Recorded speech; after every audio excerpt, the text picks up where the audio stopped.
hal-hal yang bisa merusak hubungan kamu sama orang lain. Sebagai manusia, kita pastinya berhubungan sama orang lain. Teman, pasangan, orang tua, rekan kerja, tetangga, dan lain sebagainya. Menurut gue, ada 5 hal yang mungkin sering kamu lakuin dan ternyata bisa bikin hubungan kamu sama orang lain jadi rusak. 1. Silent treatment. Sengaja ngediemin orang lain biar dia sadar atau peka sendiri sama perbuatan atau kesalahannya. Silent treatment ini termasuk perilaku toksik dan kekerasan mental. Kedua, mendominasi orang lain. Mendominasi itu mungkin bahasa gampangnya semua harus sesuai sama kamu. Ini bisa bikin orang lain jadi ngerasa terkekang dan jadi gak betah buat berhubungan sama kamu. Ketiga, hobi ngejudge. Sering ngejudge orang lain cuma dari apa yang kamu tahu dan lihat, tanpa nanya dulu sebenarnya apa yang terjadi sama orang lain. Keempat, selalu ngerasa paling benar. Selalu ngerasa orang lain gak paham, gak ngerti, gak bisa, gak mampu. Pokoknya apa-apa harus sesuai sama kamu. Ini mirip poin kedua, mendominasi tadi. Kelima, gak mau komunikasi. Ada masalah selalu bilang gak apa-apa atau diem aja, gak mau diomongin. Ada unek-unek bukannya disampaikan langsung ke orangnya, tapi malah cerita kesana kemari. Tips menjaga hubungan sama orang lain. 1.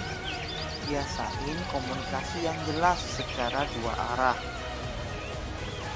Mau terima masukan, saling evaluasi satu sama lain, dan turunin egonya. Kedua, kurang-kurangin ngejudge.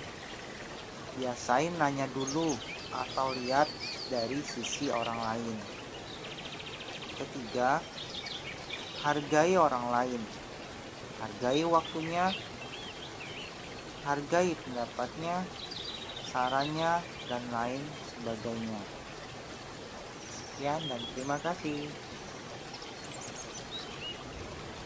Kenapa Yesus mesti ke sorga? Sebab aku pergi ke situ untuk menyediakan tempat bagimu. Jadi tujuan pertama Yesus ke sorga adalah untuk siapin tempat buat kita. Di mana? Di sana, di rumah. Sebuah gambaran yang romantis dan menarik. Kenapa? Karena sebelum anak saya lahir, saya udah beliin macam-macam. Saya udah siapin kamar buat dia. Tiba-tiba Tuhan bawa saya ngingetin ayat ini, bahwa aku pergi ke sana siapin tempat buat kamu. Kayak gitu. Dan dia bilang lebih berguna kalau aku pergi. Kenapa? Alasannya ada di sini. Sebab jikalau aku tidak pergi, penghibur itu tidak akan datang kepadamu.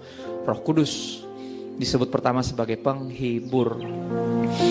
Dan apabila aku telah pergi ke situ dan telah menyediakan tempat bagimu, aku akan datang kembali dan membawa kamu ke tempatku, supaya di tempat di mana aku berada, kamu pun berada. Itu kerinduan surga.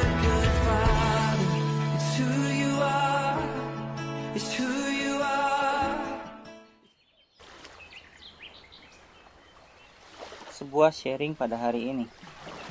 Jika Kristus telah menyelamatkan kita, kita memiliki alasan terbaik di dunia untuk menjadi orang paling bahagia yang pernah hidup. Seorang pria berkata kepada pria lain yang telah berbagi tentang keselamatannya, "Kamu seharusnya menjadi orang yang paling bahagia yang hidup." Dia menjawab, "Ya, saya." Diketahui bahwa dia sangat miskin. Dikatakan bahwa dia tidak tahu di mana dia akan mendapatkan makanan berikutnya. Tetapi dia telah makan makanan sebelumnya. Jadi dia puas menunggu Tuhan untuk memberikan makanan berikutnya. Dia memiliki iman yang begitu sederhana kepada Tuhan, sehingga meskipun dia sangat miskin, dia masih mengatakan bahwa dia adalah orang yang paling bahagia di dunia. Kristus telah memikul beban terberat kita. Dia telah menghindari bencana paling mengerikan yang pernah terjadi pada kita. Bencana yang paling menakutkan yang pernah kita takutin tidak akan pernah bisa membahayakan kita. Kita adalah ahli waris Bapa dan ahli waris bersama dengan Yesus Kristus. Kita akan memiliki semua yang benar-benar kita butuhkan dalam hidup ini, dan kita akan memiliki surga ketika hidup ini berakhir. Bapa, Putra, dan Roh Kudus semuanya telah bersatu untuk memberkati kita, dan perjanjian damai ditandatangani dan dimateraikan dan disetujui, dan pada akhirnya kamu akan menang. Jadi janganlah gelisah hatimu dan janganlah takut. Pembacaan dari Yohanes pasal 14 ayat 27. Damai sejahtera kutinggalkan bagimu, damai sejahteraku kuberikan kepadamu, dan apa yang kuberikan tidak seperti yang diberikan oleh dunia kepadamu. Janganlah gelisah dan jangan gentar hatimu. Inspirasi doa. Terpujilah Engkau Tuhan, karena telah membawaku melewati tempat-tempat yang sulit dalam hidup.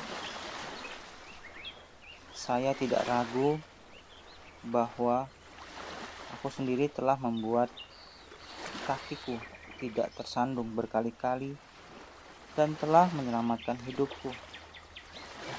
Bapa adalah semua yang kubutuhkan hari ini dan selalu. Amin. Demikianlah renungan pada hari ini.